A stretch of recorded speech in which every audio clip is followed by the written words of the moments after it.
அல்ல இது நல்ல மணமா இருக்குனே. டீ போட்டு குடிக்க சொல்றாங்க. லெமன் இது போட்டு குடிக்கலாம், ஆனா நிறைய சேர்க்கக்கூடாது, ஆபத்து. சும்மா நம்ம ஏன்னா வீடு துடைக்கிறதுக்கு 2 சொட்டு தண்ணியில் விட்டுட்டு சும்மா துடைச்சி வீட்டுக்கு துடைச்சி பார்த்தீங்கன்னா அவ்வளோ நல்லது. இந்த இங்கே நீங்கள் அங்கே எடுக்கவுமே இங்கே வாட வருது வாசம் வருது வாசம்.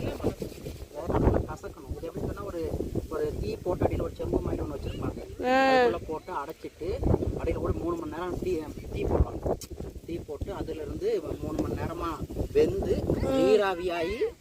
நீராவியாக சொட்டு சொட்டாக வேற ஒரு இதில் உழுகும். அப்படித்தான் கிடைக்கும். ஒரு செம்பு பாத்திரம்னா கூடி போனால் ஒரு 1/4 லிட்டர் தான் கிடைக்கும். ஓ அப்படியே மணந்துடும். ஆமாம், நல்ல மனமாக இருக்கும். இப்படி நல்லா கசக்கி மணக்கும். இங்கே பாருங்கம்மா, செம்ம இதுதான் நான் அறுத்து கொண்டு இங்கே பாருமா. இந்த எனக்கு செம்ம அது லெமனோட வாடகை வச்சிருக்காங்க. காஞ்சி போட்டு அப்படியே மோந்துக்கிட்டே தலைவலி போயிருவான்.